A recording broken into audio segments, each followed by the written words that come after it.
Bonjour et bienvenue sur BitCongo. Je suis encore content de vous revoir. Aujourd'hui, nous allons parler des NFT. C'est quoi? Donc, ça va beaucoup plus être la théorie. Je vais essayer de vous montrer, de vous expliquer ce que signifie un NFT, à quoi ça sert, quel est le marché des NFT, d'où ça vient, comment ça fonctionne. Donc, on passe rapidement à la définition et on va essayer de comprendre chaque concept de façon théorique d'abord.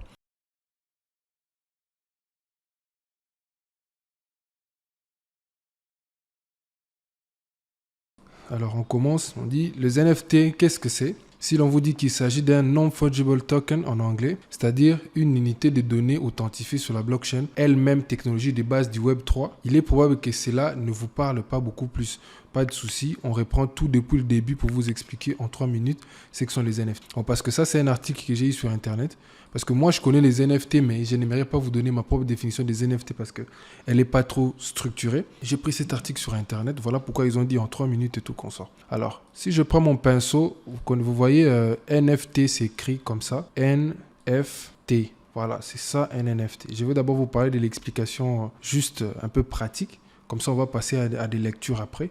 Donc, un NFT en anglais, c'est Non-Fungible Token. Et en français, c'est un token qui est non fongible, tout simplement. C'est un token non fongible. Non fongible. Alors, je vais vous expliquer la fongibilité, c'est quoi? Je vais vous expliquer la fongibilité, c'est quoi rapidement. Alors, quand on dit jeton non fongible, c'est que ça veut dire, c'est tout simplement, vous voyez, quand par exemple, moi et toi, voilà, on est en RDC. Si j'ai 1000 francs congolais, tu vois, non?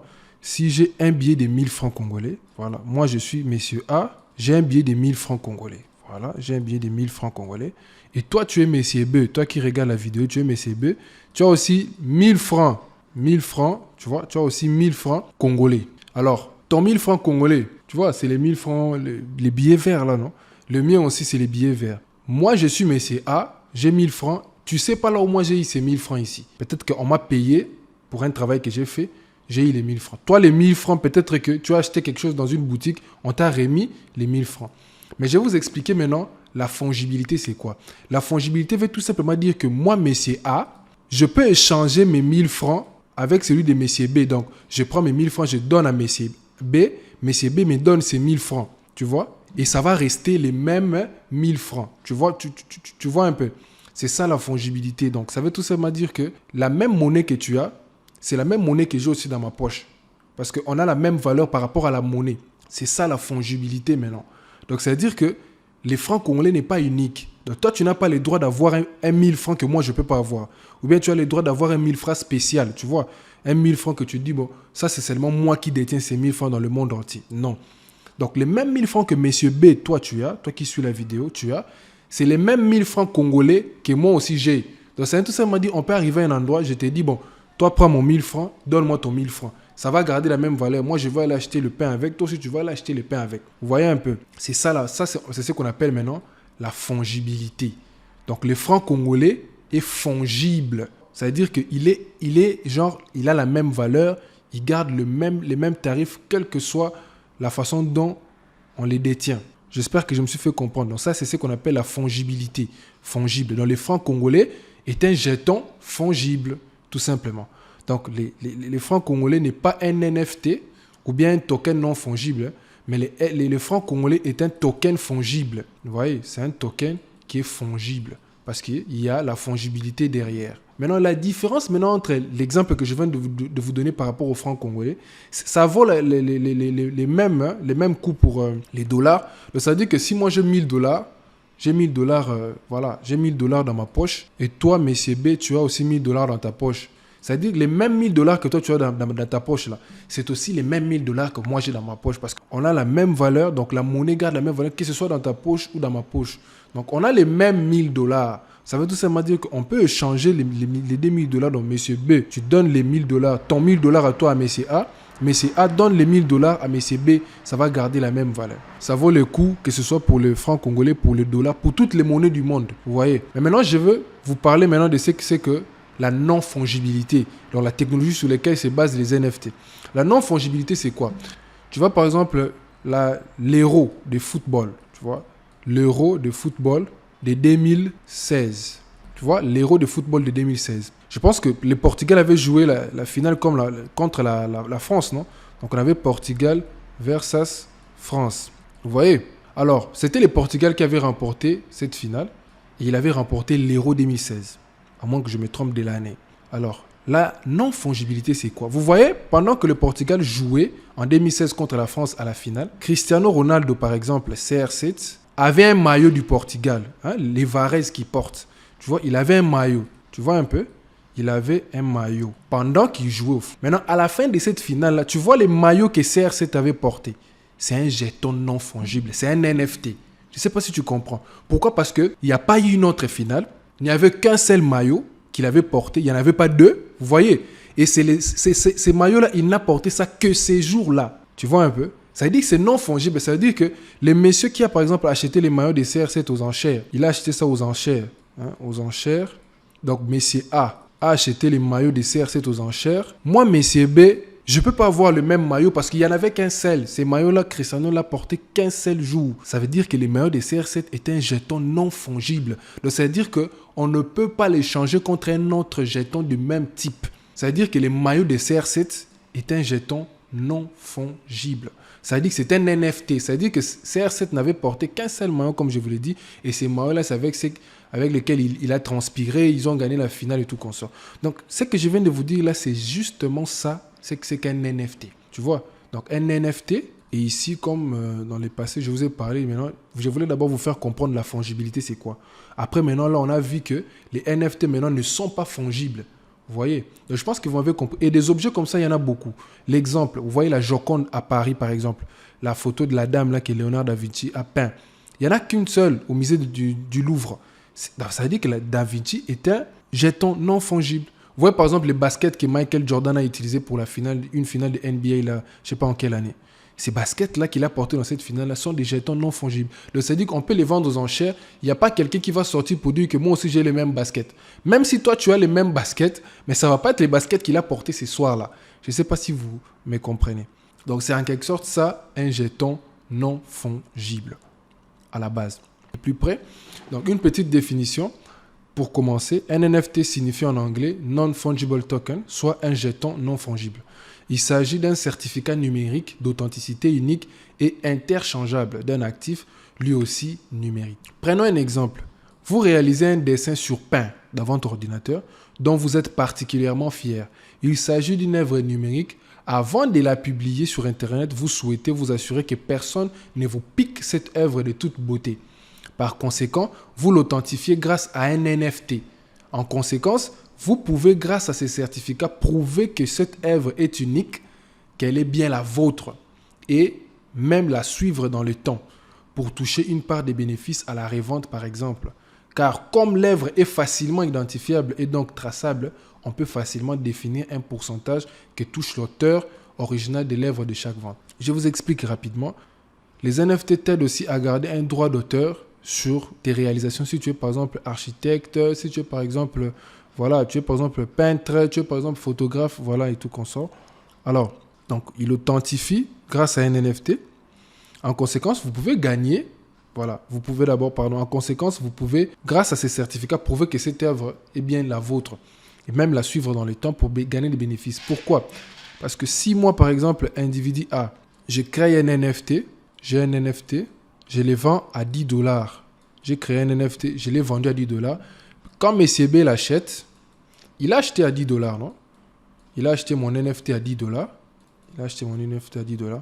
Maintenant, lorsque M. B veut les vendre à M. C, moi je suis individu A, c'est moi qui avais créé l'NFT. Je ne sais pas si vous comprenez. M. B, c'est le premier acheteur. Alors, M. B prend l'NFT, il garde un peu, la valeur augmente même à 15 $. 15 $, pardon. M. B, lorsqu'il veut les vendre à M. C, qu'est-ce qui se passe? M. C l'achète à 15 $, les mêmes NFT, il achète à 15 $. M. B ne gagne pas tous les 15 $ pour lui-même. Il y a toujours un pourcentage des frais qui vont commencer à me revenir en tant qu'auteur de l'œuvre. Tu vois, en tant qu'auteur de l'œuvre. Ça veut dire que si M. B les vend 15 $, M. B pourra avoir par exemple 13 $ ou bien 14 $. Et moi, j'aurai les 1 $ qui va commencer à me revenir. Et comme ça, jusqu'à la mort à la mort, à la mort, à la mort. Donc, c'est-à-dire que chaque fois que l'NFT va commencer à être vendu, monsieur A va commencer à toucher des commissions parce que c'est lui qui est comme l'émetteur de ça dans la blockchain et tout. Alors, ça veut dire quoi non fongible? Je viens de vous expliquer la non-fongibilité avec un exemple clair des francs congolais, mais je vais encore lire pour que vous puissiez peut-être, pour ceux qui ne vont pas comprendre là-bas, ils vont peut-être comprendre ici. Alors, dans les langages courants, une chose est dite fongible si elle peut être remplacée par quelque chose de même nature. C'est exactement la même chose que je vous ai dit, des mêmes qualités et des mêmes quantités. Parmi les exemples souvent cités, l'argent est fongible. En effet, si vous remplacez une pièce d'1 € par une autre pièce d'1 €, globalement, cela n'a rien changé pour vous. À l'inverse, un NFT est non fongible, c'est-à-dire qu'il est unique et que son unicité est facilement identifiable. Mais comment fonctionnent ces certificats? Grâce à la blockchain. Alors, la deuxième définition va parler de la blockchain. Qu'est-ce qu'est la blockchain? Selon la mission d'information commune de l'Assemblée nationale sur les usages de chaînes des blocs, oui, il existe un mot français pour blockchain, mais personne ne l'utilise. Une blockchain est un registre, une grande base de données qui a la particularité d'être partagée simultanément avec tous ses utilisateurs, tous également détenteurs de ces registres et qui ont également tous la capacité d'y inscrire des données selon des règles spécifiques fixées par un protocole informatique très bien sécurisé grâce à la cryptographie. Plus concrètement, c'est une base de données décentralisée dupliquée sur un grand nombre d'ordinateurs qui contrôlent en permanence l'intégrité des données et vérifient les transactions, ce qui la rend quasiment impossible à pirater. La technologie de la blockchain est largement utilisée pour le fonctionnement des crypto-monnaies, mais également dans les secteurs de l'assurance ou pour assurer la traçabilité d'un produit. Les NFT sont une des applications de cette technologie. Toutes ces technologies sont souvent regroupées dans ce qu'on appelle le Web 3.0, le Web 3. Alors la blockchain, la définition ici, elle n'est pas assez claire, ce n'est pas aussi le sujet de la vidéo. Ici, on parle de NFT, mais vous comprenez tout simplement que, bon voilà, les NFT marchent dans la blockchain. Donc c'est la blockchain qui authentifie les certificats des NFT, qui stocke les données. Bon, pour le petit historique simplifié des différentes versions du web, ce n'est pas les sujets de la vidéo. Nous allons voir à quoi ça sert, donc les NFT, à quoi ça sert, quelles sont les applications des NFT.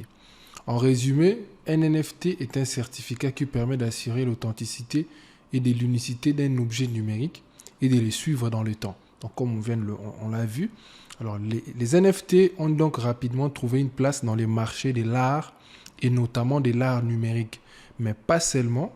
Alors les NFT sont également utilisés dans certains jeux vidéo, souvent associés à des modèles économiques basés sur les microtransactions dans les applications de collection. La plus connue est sans doute Sorare. Sorare, en quelque sorte, est un jeu de fantasy football où chacun peut collectionner et faire jouer des NFT à l'effigie des vrais joueurs de foot par des collectionneurs. Le premier tweet de l'histoire a été vendu pour 2,9 millions de dollars. Donc, juste les premiers tweets de l'histoire a été vendu à 2,9 millions de dollars. Dans le monde du cinéma, des scènes, des illustrations sont vendues sous forme des NFT pour financer la production d'un film ou d'une série. Ou même en politique, en Corée du Sud aux États-Unis, les candidats ont émis des NFT associés à des photos ou une couverture de livres pour financer leur campagne. Ou bien, je peux vous donner encore un exemple. Vous voyez les ballons d'or des Benzema récemment ici chez France Football. Une partie lui aussi a été remise en NFT. Donc, vous voyez vous-même comment les marchés des NFT est en train de gagner du terrain en ensemble du business mondial, dans l'écosystème mondial, dans la politique, dans les films, dans le jeu, dans le football et tout qu'on sort. Alors, quel marché pour les NFT? Les secteurs étant naissants, il connaît forcément une hausse impressionnante. Sur les 71 millions de portefeuilles Ethereum, crypto-monnaie plus utilisée après les bitcoins, actifs, plus de 2,5 millions ont effectué des transactions des NFT en 2021, contre 89 000 en 2020, ce qui représente une augmentation de 1822%, juste en l'espace d'une année. Les sites spécialisés nonfungible.com estiment qu'en 2021, il s'est échangé pour plus de 17 milliards de dollars des NFT. Ces transactions concernaient des projets de collection pour 8,5 milliards de dollars et des objets rattachés à des jeux vidéo pour 5,2 milliards de dollars et des œuvres d'art pour 2,8 milliards de dollars. Il faut ajouter à cela que les marchés étant en plein boom, ils donnent lieu à une intense spéculation. Une récente étude commandée par l'assureur Hiscox révélait que 82% des acheteurs des NFT dans le domaine de l'art étaient plus motivés par l'attrait du profit que par l'œuvre d'art. Dans chaque fois qu'on est dans une évolution, quand il y a un business qui commence nouvellement, il y a toujours une bulle parce que les gens investissent trop sans comprendre pourquoi. Ils veulent juste avoir de l'argent. Ils ne comprennent pas en réalité l'importance de la technologie sur le long terme. Voilà pourquoi ils investissent beaucoup. Et ce sont ces gens-là qui perdent aussi beaucoup. Alors, 91,1 millions de dollars, c'est les montants pour lesquels a été vendue l'œuvre la plus chère du monde en NFT partagée entre près de 29 000 acheteurs. Il s'agit de Merge, une photo partagée en des multiples pièces à la manière d'un puzzle. Les NFT uniques les plus chers de l'histoire s'est vendu à 69,3 millions de dollars. Il s'agit d'un assemblage photo appelé Everyday. The First 5000 Days est plus connu sous le nom de Beeple. De Merge, les NFT les plus chers de l'histoire. Comment créer des NFT? Qui peut le faire? Donc voilà. Comme beaucoup d'applications décentralisées, tout le monde peut émettre des NFT. Tout le monde peut émettre des NFT. Il suffit simplement d'avoir un portefeuille en ligne ou un wallet rattaché à une blockchain. La plus utilisée est Ethereum ou bien Binance Smart Chain et tout consort, et un objet numérique ou une création à authentifier. Voilà, donc vous pouvez créer des NFT si vous êtes artiste, vous pouvez créer, mais les plus grands problèmes en tout cas, c'est pas de créer des NFT. Les plus grands problèmes, c'est de vendre votre collection, de trouver une audience des gens qui vont acheter votre collection. Alors, comment créer des NFT et qui peut le faire? Comme beaucoup d'applications décentralisées, tout le monde peut émettre des NFT. Il suffit simplement d'avoir un portefeuille en ligne ou wallet rattaché à une blockchain. La plus utilisée est Ethereum et un objet numérique ou une création authentifiée. Notez que si vous espérez devenir richissime grâce aux NFT, ne rêvez pas trop. Les plus durs n'est pas de créer des NFT, mais bien de le vendre. Alors, je vais vous faire une petite conclusion sur ce qu'on vient d'apprendre sur les NFT aujourd'hui. Je vous ai expliqué comment ça marche, la fongibilité, la non-fongibilité et tout consort, c'est quoi un NFT. Alors, je vais vous expliquer rapidement, donc, comme conclusion, comment les prix des NFT évoluent. Alors, si vous êtes dans les marchés de l'art, donc dans les marchés de l'art, vous savez sûrement que lorsqu'un objet est rare,